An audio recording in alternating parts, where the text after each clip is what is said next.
The cursor blinked on my screen, that rainy evening in Chicago, mocking me as I scrolled through old messages. 10 years. A decade since our late-night chats had fizzled into silence. Her profile, gone dormant, mine buried under the weight of a failed marriage and endless property deals. Nataya, the name had lingered like a half-remembered dream, her words about Bangkok's chaotic streets and quiet temples pulling me into a world far from my sterile office towers. I'd searched sporadically over the years, typing her name into Facebook with the casual desperation of someone flipping through a faded photo album. Then, last month, there she was. A profile update, a yoga pose against a sunset skyline. My message was simple: "Is this really you?" And her reply, after 2 agonizing days, was even simpler: "Kevin, it's been so long." I booked the flight not out of some grand romantic delusion, but because the what-ifs had gnawed at me long enough. Thailand wasn't an escape. It was a confrontation. What if the connection I'd romanticized was just pixels and time zones? What if she was a stranger now, or worse, what if I was?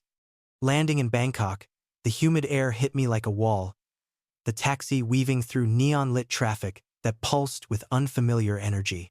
I wasn't here for destiny. I was here because nostalgia had tricked me into thinking closure might feel like something more. But as I checked into my hotel, doubt settled in fear that reopening this door would only remind me why it had closed. Vulnerability isn't poetic. It's the quiet terror of realizing you might still care, even after all this time.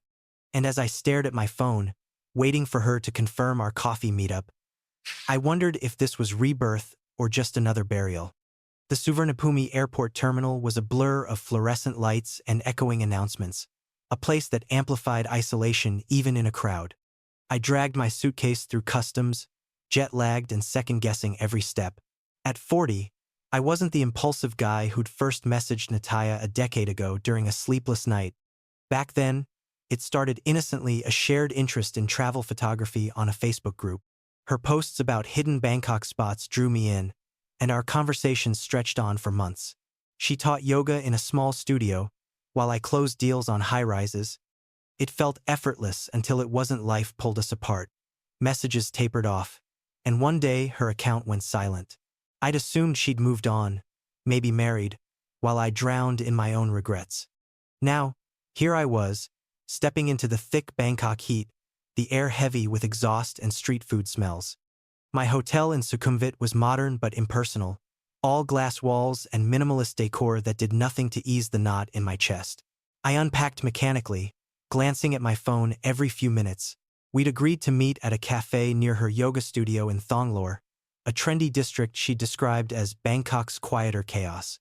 But as I hailed a taxi, uncertainty clawed at me. What if she didn't show? Or worse, what if she did, and the spark was gone? The cafe was tucked between high-end boutiques and buzzing scooters, its outdoor seating shaded by potted palms. I arrived early, ordering an iced Americano to steady my nerves.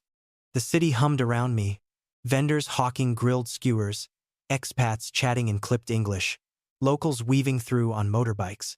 It all felt alien, a reminder of how little I knew about her world. When she walked in, I almost didn't recognize her.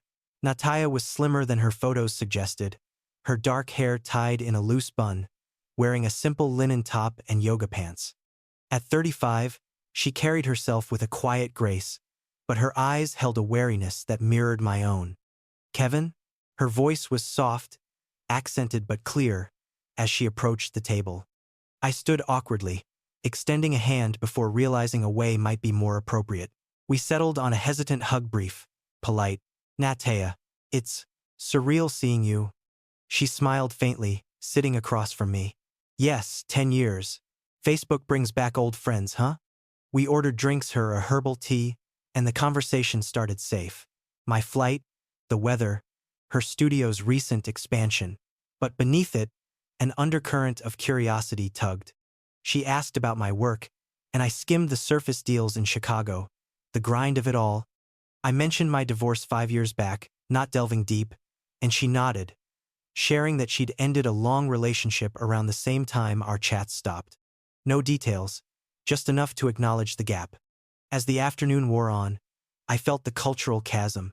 Her questions were gentle, probing my impressions of Bangkok, but I fumbled complaining about the traffic, then backpedaling to praise the energy. She laughed softly, but it didn't reach her eyes. Internally, I hesitated. Was this interest or obligation? The old vibe flickered in moments like when she described a nearby temple festival, but doubt lingered. Why had she agreed to meet?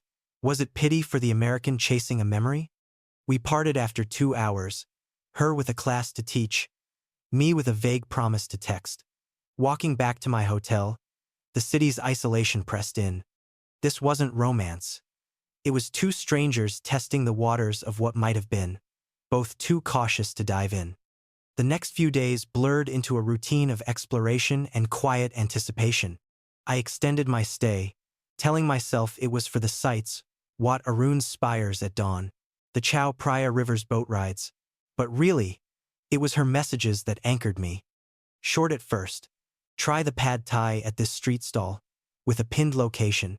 I'd reply with a photo, and she'd respond with a thumbs-up emoji or a brief note. We met again midweek, this time at a riverside park in the evening. Bangkok's skyline glittered across the water, the air cooler after a brief rain. Nataya arrived in a flowy dress, carrying a small bag of mango sticky rice from a market. For sharing, she said, her smile warmer than before. We sat on a bench, the dessert's sweetness cutting through the humidity. Conversation flowed easier, her passion for yoga, how it grounded her amid the city's frenzy. I shared stories from my travels, careful not to dominate. There was an unspoken attraction in the silences, the way our eyes met when a boat horn echoed. But tension hummed. I caught myself overthinking every word, wondering if she felt the same pull. One evening, we wandered Chatuchak Market, the weekend bustle overwhelming with stalls of spices, silks, and trinkets. She navigated effortlessly, bargaining in Thai while I trailed, amused. You look lost, she teased, handing me a coconut ice cream. I admitted, half joking. Internally, it rang true. The market mirrored my emotions, vibrant but disorienting. As night fell, we found a quiet corner cafe. She opened up slightly about her life growing up in a small town near Chiang Mai, moving to Bangkok for independence. I sensed her guard. Mentions of past heartbreaks were vague, like shadows. I mirrored her restraint, sharing my own loneliness post-divorce without pushing for sympathy. The attraction built subtly, a brush of hands reaching for the same menu, a shared laugh at a street performer's antics. But no declarations, no rush. Doubt whispered, was this nostalgia fooling me? Her restraint felt cultural, respectful, but it left me yearning for more. By week's end, our meetings felt natural, yet fragile. As I walked her to her scooter, the city's lights reflecting in her eyes, I felt a quiet connection forming, one built on shared moments. Not forced romance. The temple was a hidden gem in the heart of Bangkok, tucked away from the main tourist paths in a quiet soi near Phra Kanong. Rain had been threatening all morning, the sky a heavy gray blanket over the city, mirroring the emotional fog I'd been carrying since our last meeting. Nataya suggested it during our morning text exchange. Come see Wat That Thong. It's peaceful, good for thinking. I agreed, partly because I craved that peace, but mostly because being around her was starting to feel like a necessity, not just a whim. I took the BTS SkyTrain to the nearest station, the elevated tracks offering glimpses of the sprawling metropolis below, high-rises piercing the clouds, traffic crawling like ants on the roads. The humidity clung to my skin as I walked the short distance to the temple gates, my umbrella forgotten back at the hotel. Nataya was already there, standing under the eaves of the main hall, her umbrella folded neatly beside her. She wore a light rain jacket over her usual simple attire, her hair slightly damp from the mist. Sawazdee, she greeted with a small way, her palms pressed together in that graceful Thai gesture I'd come to appreciate. I returned it clumsily, still feeling like an outsider in these rituals. Sawazdee crap, I replied, the phrase feeling foreign on my tongue. Thanks for suggesting this. The city's noise is getting to me. She smiled faintly, leading me inside. Bangkok can overwhelm. Temples are my escape. We removed our shoes at the entrance, the cool tile floor a relief against my feet. The air inside was thick with the scent of jasmine and incense, monks in saffron robes chanting softly in the distance. A few locals knelt before the Buddha statue, murmuring prayers. We found a spot on the periphery, sitting cross-legged on woven mats provided for visitors. The rain started then, a steady patter on the roof, cocooning us in white noise. For a while, we just sat in companionable silence, watching the droplets streak down the ornate windows. It was one of those moments where words felt unnecessary, but the weight of unspoken history pressed in. Our recent meetups had been light market strolls, coffee chats, but the undercurrent of our decade-long disconnect simmered beneath. Finally, I broke the quiet. Natalia, I've been thinking about why we lost touch back then. Our messages, they just stopped. Was it something I said? She shifted slightly, her fingers tracing invisible patterns on the mat.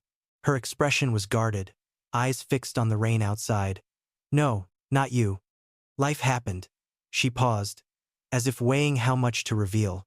My ex-boyfriend at the time, he didn't like me talking to people online, especially foreigners. He said it was distracting, that I should focus on real relationships. Her voice was soft, matter-of-fact, but I caught the edge of old resentment.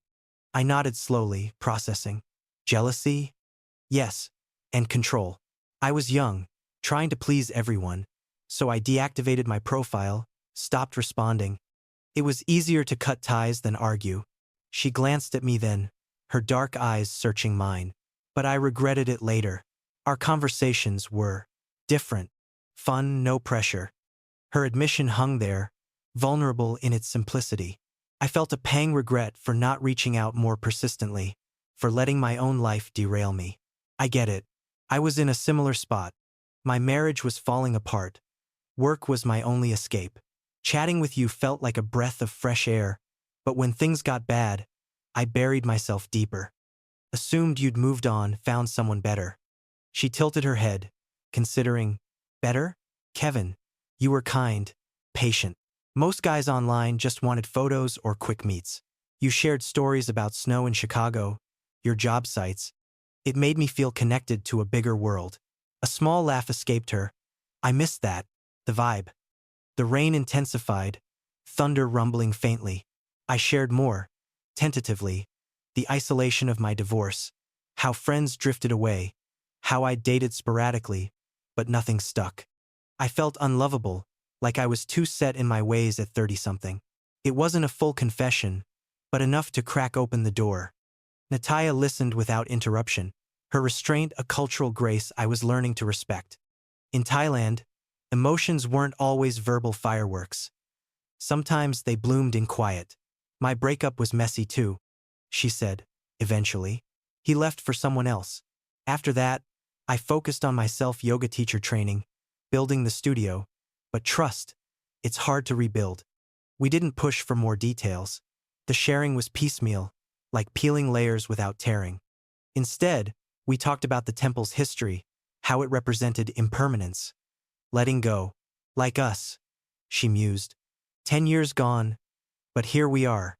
As the rain eased to a drizzle, we stepped outside, the air fresher, puddles reflecting the temple spires. Walking to a nearby noodle shop for late lunch, the conversation lingered on lighter pasts. Her childhood in Chiang Mai, climbing mountains on weekends, my Midwestern roots, summers by Lake Michigan. But the wounds we'd touched stayed close, informing every glance. Later that week, at her yoga studio, I observed a class from the back. The room was serene, filled with the soft hum of breathing and her gentle cues in Thai and English. Students flowed through poses, and I marveled at her poise, commanding yet kind. Afterward, over herbal tea in the lounge area, she wiped sweat from her brow. How was it? Inspiring. You make it look easy. She chuckled. It's not, but it helps with the chaos. Then, quieter. Talking the other day, it felt good, honest. I agreed. The trust budding in those silences between words. No grand revelations, no tears, just two people navigating scars. Doubt still nipped at me. Was this healing or reopening old cuts? But as we parted, her hand lingering a second on my arm, it felt like progress. Emotional realism in motion, slow and steady. That evening, alone in my hotel, I replayed the day. The past wasn't buried. It was surfacing, demanding acknowledgement. And in sharing it with her, I felt less alone in the longer I stayed in Bangkok, the more the small frictions began to accumulate, like dust settling on furniture you thought was clean. What had felt like gentle differences in the beginning now carried weight, subtle, persistent, and impossible to ignore. I told myself it was normal, that any two people from opposite sides of the world would stumble over these things, but the stumbles were starting to bruise. One evening, we decided on dinner at a rooftop restaurant in Thonglor. The place was elegant, but relaxed open-air seating, fairy lights strung across bamboo poles, the city skyline glittering below like scattered jewels. Nataya arrived, wearing a sleeveless black top and loose linen pants, her hair swept to one side.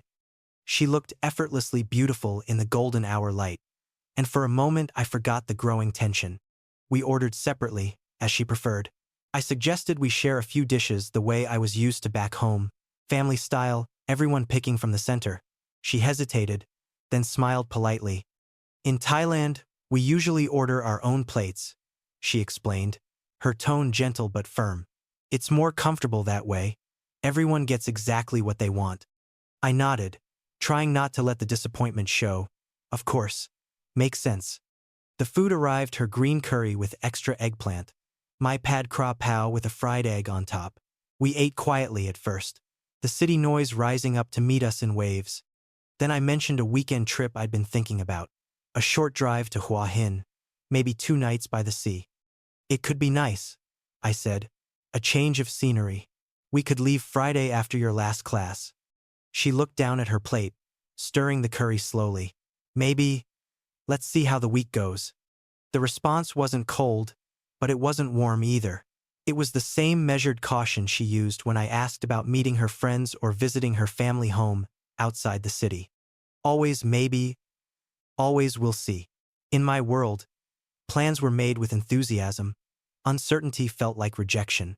In hers, it seemed to be a way of protecting space, of keeping things fluid until they were certain. I tried to let it go, but the seed of doubt had taken root. Later that night, walking her to her scooter, I asked directly, "Do you feel like I'm pushing too hard?" She paused, key in hand. Not pushing, just different rhythm. In Thailand, we don't always say everything right away. We wait, we observe. It's not that I don't want to go. It's that I don't want to promise something I'm not sure I can give yet.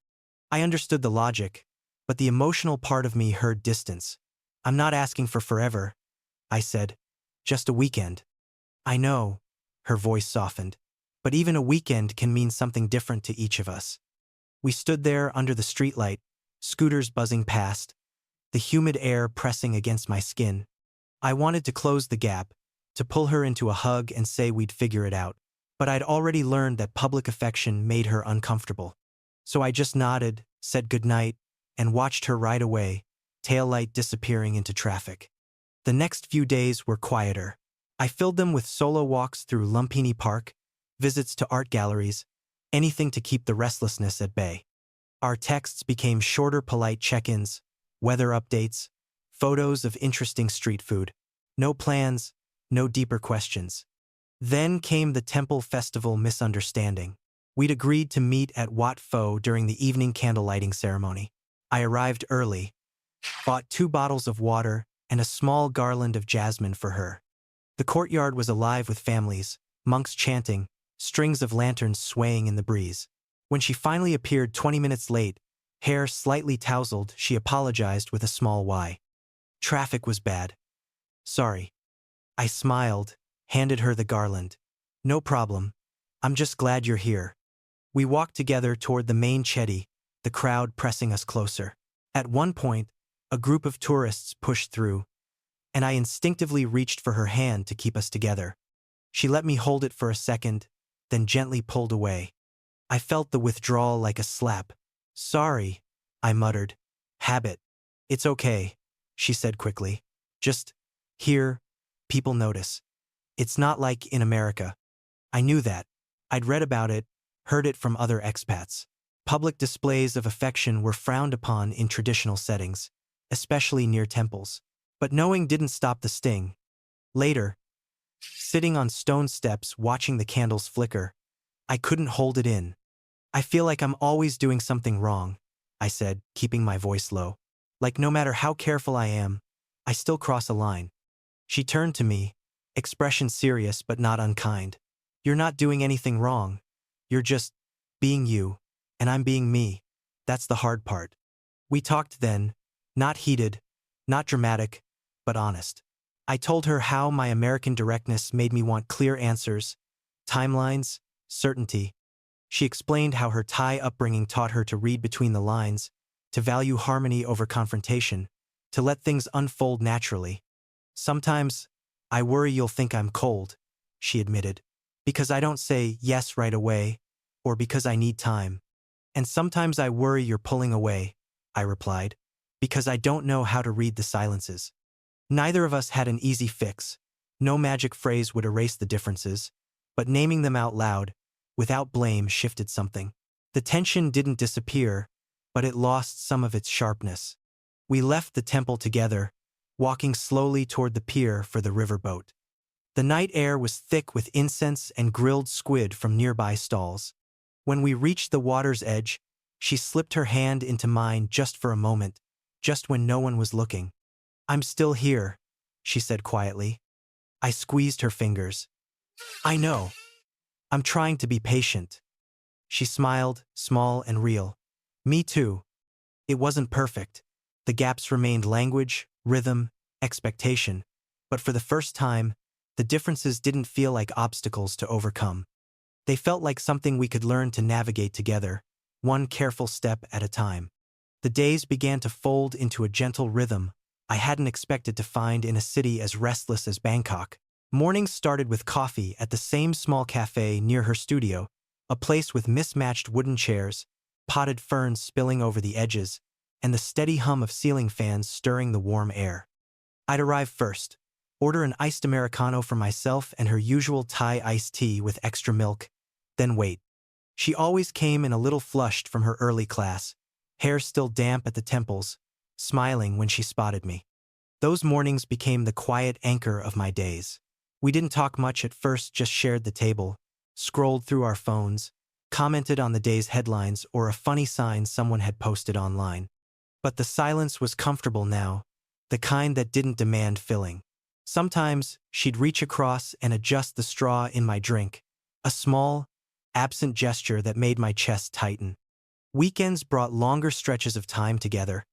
One Saturday, she suggested we escape the concrete for a while. Let's go to the park, she said. Not the tourist one. A quieter place. We ended up at a sprawling green space on the outskirts, wide lawns, ancient banyan trees with roots twisting like sculptures, and paths shaded by thick canopies. We found a spot under one of the largest trees, its aerial roots dangling like curtains around us. Nataya spread out a simple mat she'd brought, unpacked containers of sticky rice, fresh mango slices, grilled chicken, and a small thermos of iced lemongrass tea. We ate slowly. The heat softened by the shade. She told me stories from her childhood weekend trips to her grandmother's house in the north, climbing tamarind trees, the way the air smelled after rain in the rice fields. I listened, picturing her as a girl with scraped knees and endless curiosity. I shared my own pieces in return, growing up in a quiet Chicago suburb. Summers at the lake house where my father taught me to fish. The way winter snow made everything feel suspended.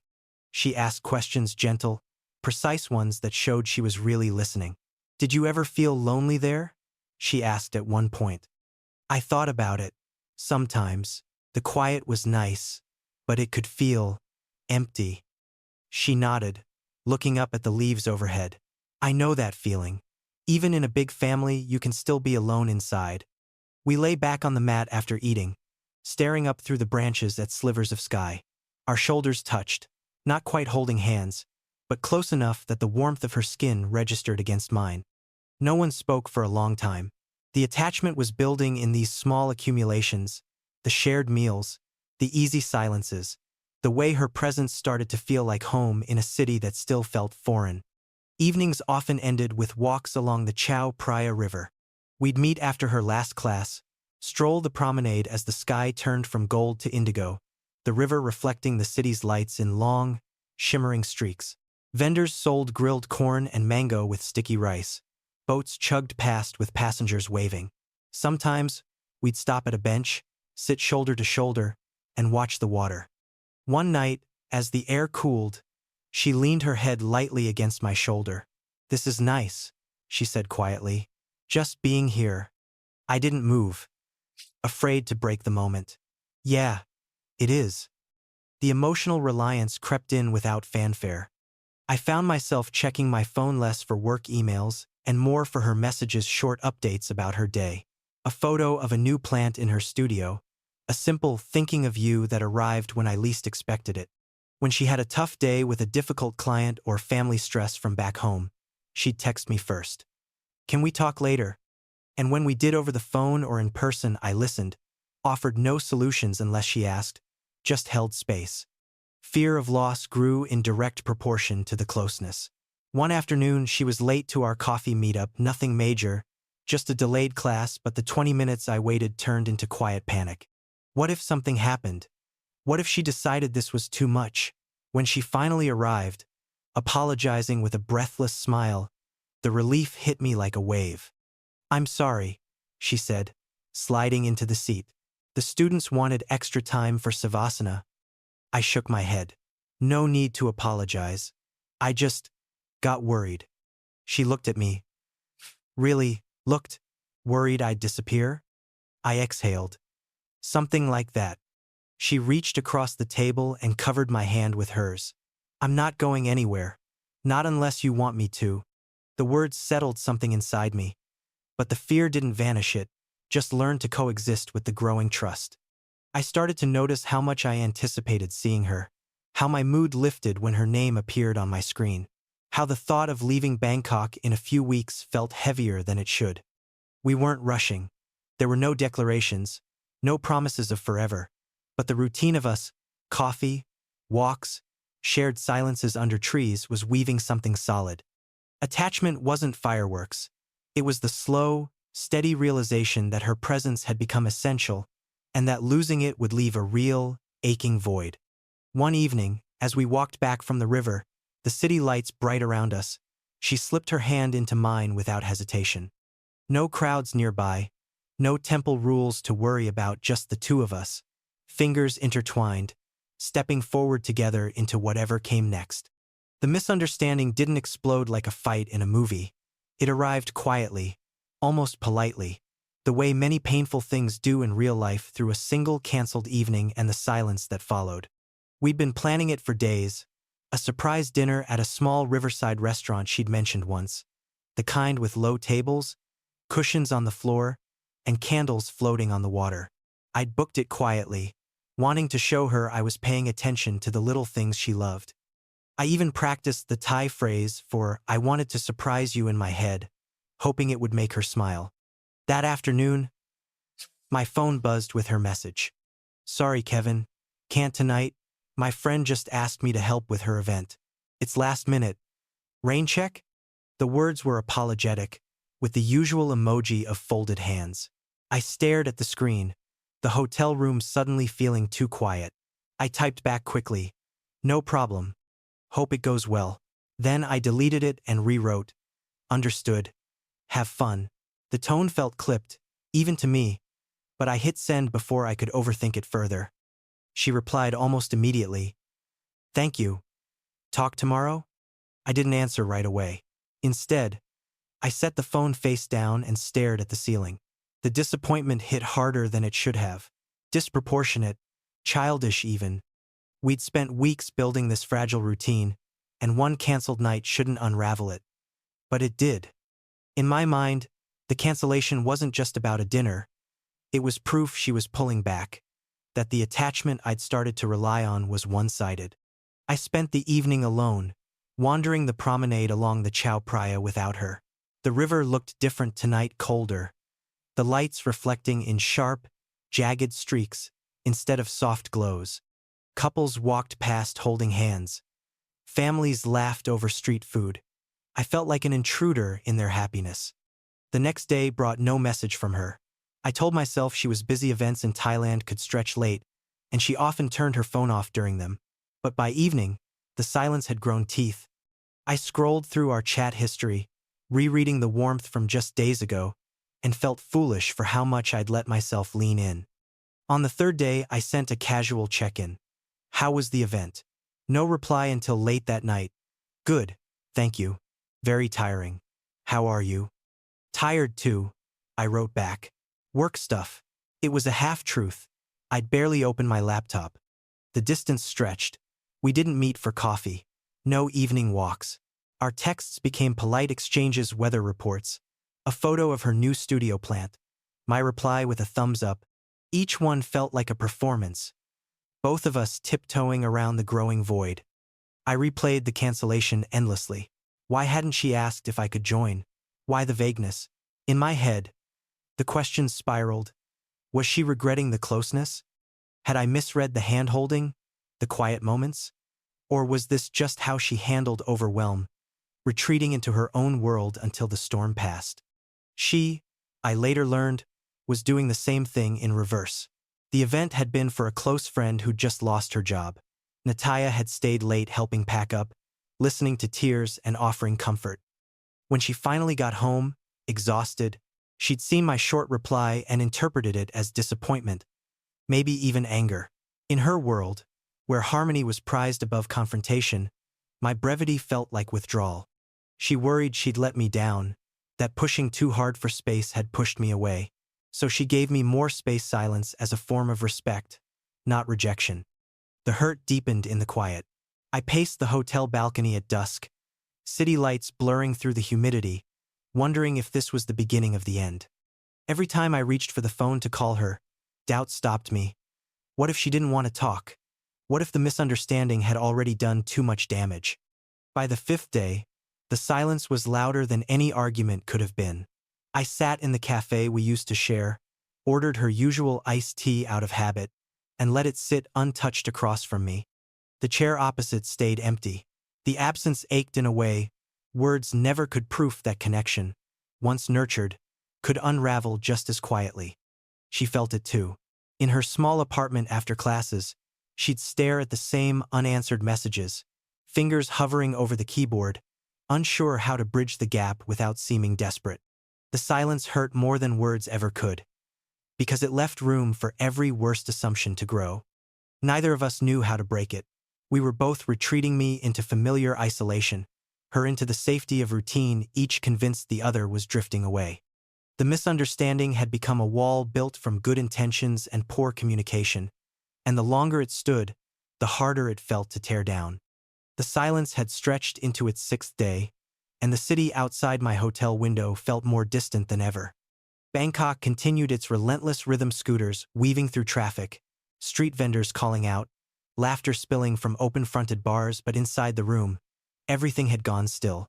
I stood on the narrow balcony, forearms resting on the railing, staring down at the neon signs flickering 20 floors below.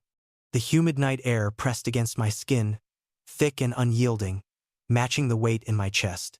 Self-doubt had taken root and grown fast. At first, it was just a whisper. Maybe she's relieved I'm giving her space. Then it became louder, more insistent. She never really wanted this. You're just the nostalgic American who showed up after 10 years, expecting something that was never promised.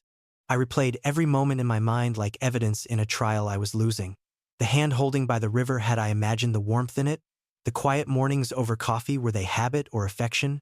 The way she'd looked at me under the banyan tree, eyes soft and unguarded, had I misread that too? Doubt turned every memory into a question mark. I tried to reason with myself. She's Thai. She communicates differently. She values harmony. She's not pulling away. She's just being careful. But logic couldn't compete with the ache. The longer the silence lasted, the more convincing the worst-case scenario became. I was unwanted. A temporary curiosity. A story she'd tell her friends one day with a small, wistful smile. Remember that guy from Chicago? We talked for a while, then he left. I left the balcony and sat on the edge of the bed, elbows on knees, head in hands, The room smelled faintly of hotel laundry and the lemongrass candle I'd bought from Chatuchak because it reminded me of her tea. Everything in this city reminded me of her now: the taste of mango sticky rice, the sound of temple bells, the way light slanted through palm leaves. I'd come here thinking I could find closure, maybe even a second chance. Instead, I'd opened a wound I didn't know was still bleeding. That night I walked to Lumpini Park alone. The park was quieter after dark, the jogging paths lit by soft yellow lamps, the occasional monitor lizard slipping into the water with barely a ripple. I followed the loop around the lake, footsteps heavy on the pavement. Couples passed me holding hands, families picnicking on mats, groups of friends laughing over cans of beer. Their ease made my isolation sharper. I stopped at the same bench where we'd sat together only a week earlier. I sat down, stared at the dark water. The memory of her head resting on my shoulder played on repeat. I could still feel the weight of it, the trust it had implied. Now it felt like a scene from someone else's life. What if I'd pushed too hard? What if my American need for clarity and plans had made her feel cornered? What if the cultural gaps I'd tried to bridge were actually chasms too wide to cross? I thought of my divorce, how I'd failed to read the slow withdrawal of my ex-wife until it was too late. The same pattern repeating. The same blindness. I pulled out my phone. Her last message still sat unanswered. "How are you?" Sent 4 days ago. My thumb hovered over the keyboard. I typed, deleted, typed again. "I miss you." I stared at the words for a long time. They felt too raw, too vulnerable. I deleted them. "I'm sorry if I made things hard." Better, but still not right. I deleted again. In the end, I sent nothing.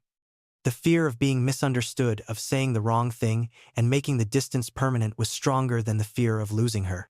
So I chose silence, the same silence she'd chosen, and hated myself for it. Back at the hotel, I lay on the bed without turning on the light. The ceiling fan spun slowly overhead, stirring the air without cooling it. I thought about going home to Chicago, about returning to the sterile apartment, the predictable routine, the quiet that had once felt safe, but now sounded unbearable. The thought of leaving without resolution, of letting this fade into another unfinished chapter, made my throat tighten. I didn't sleep much. When morning came, gray and heavy with the promise of rain, I sat at the small desk and stared at my laptop. Work emails waited, unread. I couldn't focus. Everything felt suspended, like the city itself was holding its breath. Around noon, my phone buzzed. Her name appeared on the screen. "We need to talk." 4 words. Simple. Direct. My heart dropped into my stomach. I stared at the message for several seconds, pulse loud in my ears. This was at the moment I'd both dreaded and needed.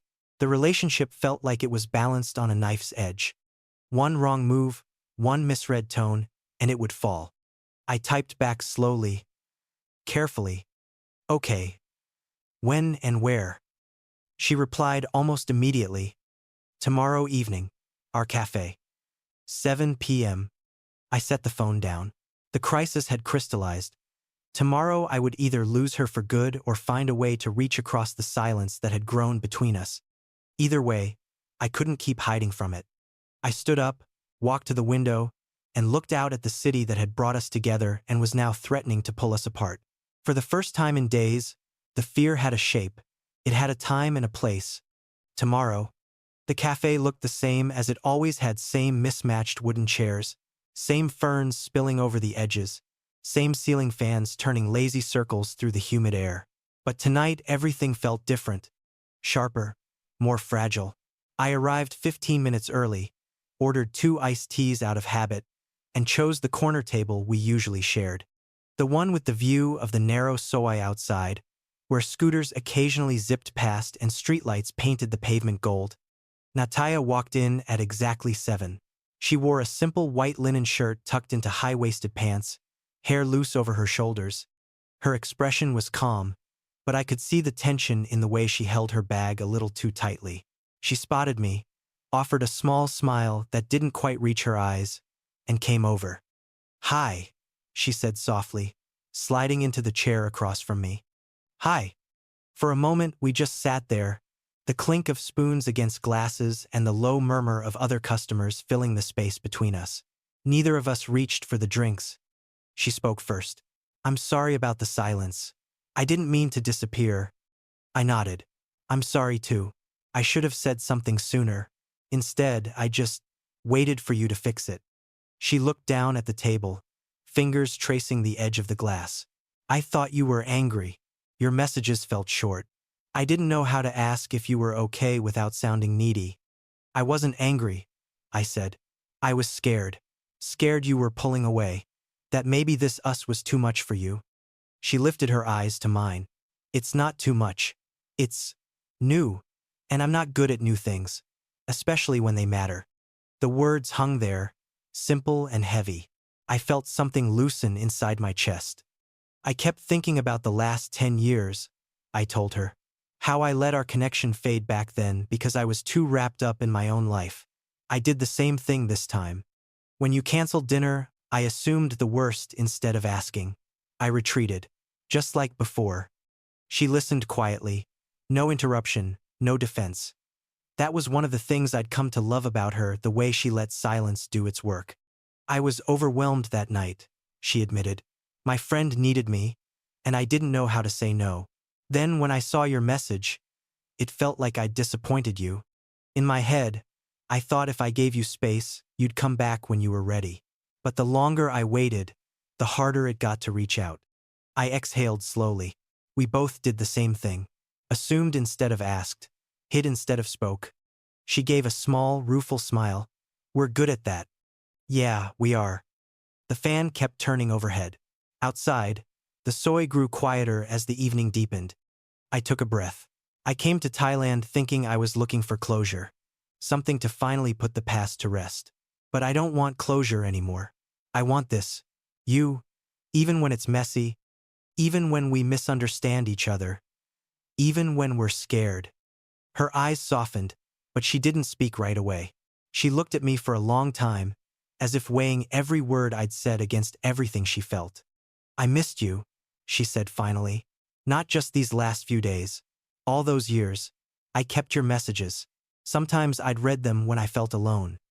Your stories about snow and cold winters, they made Bangkok feel less heavy. I didn't realize how much I'd kept you in here, she touched her chest, until you showed up again. I swallowed.